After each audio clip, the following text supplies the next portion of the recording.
মগবাজারের ইতিহাস কিন্তু আমার অনেক চমৎকার ইতিহাস।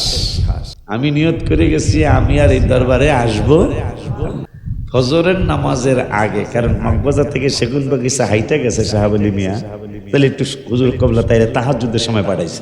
আলহামদুলিল্লাহ পাঠায়া বলছে ও যেইভাবে আছে কোনো কাপড় চোপড় না, যদি কাপড় নিতে পারে নিবে, না হয় না নিবে, যেমনে আছে এমনি যেন চলে আসে। ঠিক আছে, সুবহানাল্লাহ কইবেন না নাউজুবিল্লাহ কইবেন?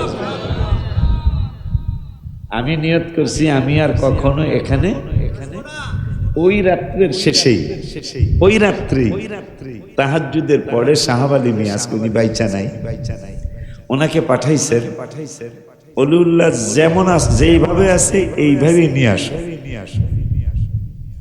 আমি একটা লুঙ্গি একটা পাঞ্জাবি গায়ে দিয়ে চলে আসলাম। তোমাকে মাহফিলে যেতে হবে।